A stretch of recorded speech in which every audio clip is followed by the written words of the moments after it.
let's go to Winnipeg now. My good and longtime friend, David Petrishen, the sports doctor. He had a little thing cooked up with Clark. Clark was telling me if the Jets had won, he's coming on today. If they hadn't, you weren't, Dave. So here we are. Did you stay up for all of that last night, the triple overtime madness? 100%. I watched that. I had to record my sports report for the Iqaluit station, CKIQ, and I had to file my story for the Manitoba Post. So I was up to about 3 o'clock in the morning yesterday. Yeah, but a great way to be up, man. Like, take me through what Winnipeg's feeling right now. They're off to round 2. Well, first of all, I have to say that I was truly sorry that I predicted that the Oilers were going to take this series in 5 games. I'm very, very sorry for writing that I thought that Paul Maurice should have been traded for John Tortorella at the trade deadline day. I'm very sorry for the nasty things about Kevin Cheveldayoff, saying that he had drafting day off and he had trade deadline day off. That's part of his contract. I'm sorry the Jets' home record was partly responsible for the guys just sitting at home and wives watching The View and the guys couldn't focus on that. I'm sorry for all that. We just have to get that out of the way. But Winnipeg is feeling tremendous right now. There was like a car parade. You know how little kids having their birthday parties and the neighbors all arrange and they all go by and beep their horns, making the kid, because of COVID, feel very good because he couldn't have friends over for a birthday party. Well, the Jets fans did that yesterday around Bell MTS Place with their cars and stuff. And I do think when the game ended well after 1 o'clock in the morning, I do think that there wasn't a lot of guys out there beeping the horns, driving their cars around with flags at that time last night. But the city was on fire. It's just a tremendous feeling. The only thing that's disappointing is we aren't able to gather en masse around the arena, around the rink, and celebrate like we're supposed to. But it was a tremendous series. The Jets, I thought, played rope-a-dope with the regular season with the Edmonton Oilers, losing 7 games against those guys and really not even being very competitive in those 7 losses. And they just, from the minute the puck dropped in Edmonton last week till yesterday night, or this morning actually, it was total domination. Yeah, and by the way, to our viewers, I'll get to your questions. 1 million have come in about the Stanley Cup playoffs. But, David, you never did jump off the Jets bandwagon, but a lot did, and I'm just wondering how many feel sheepish now. The media was pretty good, I think, but, I mean, people wanted Pomo fired, right? And they were regretting the Line trade, and Hellebuck's not that good. Like, are they eating their words, or have they even forgotten that they even said that? Yeah, from what I understand, that the Home Depot is out of tar and Michael's is out of feathers. It was that bad during that last 12 games of the season when the Jets just did not look like a playoff team.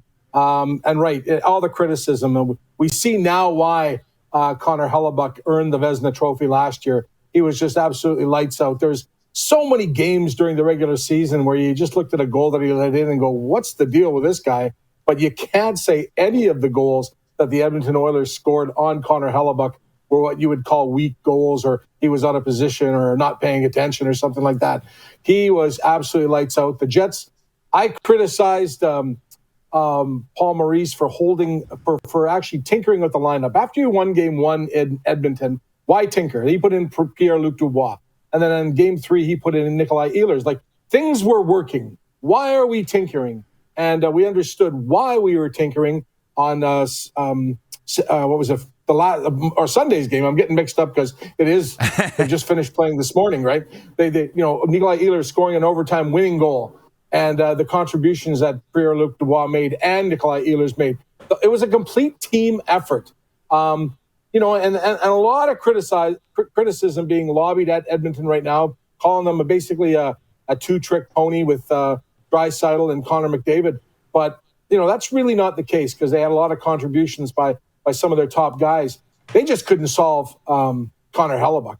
And the Jets were just, at times, like even last night's game, the second period, it looked like the Jets needed their skate sharp and they were just getting outclassed by the Oilers. But Hellebuck kept them in on the game, and you never gave up. You never saw a give up. You never saw a guy dogging it. And I tell you, when Kyle Connor took that pass from Neil Pionk in overtime, that bank pass off the boards, when he's coming in, you knew he was going to score. You just knew that was going to happen. And half the town, you could hear the celebrations. You could hear Budweiser red lights going off all over my neighborhood.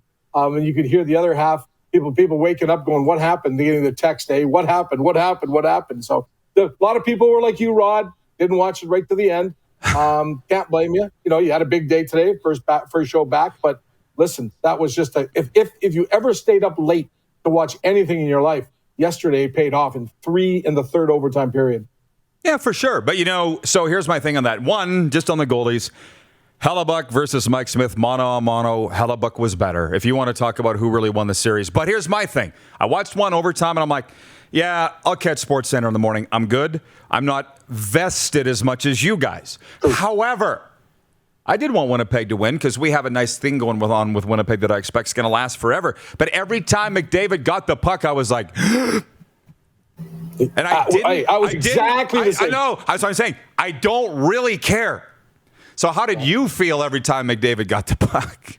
Anytime there was an Oilers rush, you just knew. Like a lot of times when I was a young hockey fan, I thought 0-0 ties were boring. Absolute boring, and you saw the score. You saw the box score the next day. The Rangers beat the Bruins 1-0, and you're like, "What a dull game." I got to tell you, as a vested fan or sitting in a rink, when the third period comes and both teams are at 0-0, that next goal is so important. Anytime your team touched the puck, that was that opportunity, and then multiply that in Game 4 of a Stanley Cup playoff series. When it's in your third overtime period where anything could happen. Absolutely anything can happen. It was like that. It was edge of the seat. You didn't want to get up to go to the bathroom because you might have missed something. No, I got to tell you, when the Jets were down 4-1 on Sunday night's game, yeah, I was checking the guide, looking for the Littlest Hobo or some other rerun I could watch, right, because I didn't want to watch the rest of this game, but I stuck with it, and I was rewarded. So I wasn't going to look for the Littlest Hobo yesterday. Well, I'll tell you something. I've discovered something. I didn't want to tweet it because I don't want my network friends to see it, but I'm watching Netflix in the intermissions. Works pretty good. I have been known to do that. I'm rewatching Dexter on Crave. There you go. Yeah, it works. Hey, lastly, David, before we let you go, because I want to answer some of these questions, but has the topic of the Maple Leafs come up yet in your town? Or are you still delirious from last night's sweep of the Oilers? Well, the Toronto Maple Leafs, and Clark pay a lot of attention to this, have to get by Montreal. So we'll be waiting there. The Toronto Maple Leafs, we actually look better in the regular season against the Toronto Maple Leafs. So it hasn't really come up. I think a lot of people that I know, a lot of people in my circle of friends are still sleeping, even though it is 12:15 in Winnipeg right now. But no, it hasn't come up yet. We're going to kind of bask in this playoff victory. We haven't beat the Edmonton Oilers. Like the last time, take you back to 1990 at Northlands Coliseum. When I was living in Edmonton, I got transferred out there with the job. So the Jets are leading the series 3-1, right? It comes back to Edmonton. I got my chest puffed out. I got my Jet jersey on. I strut into Northlands Coliseum.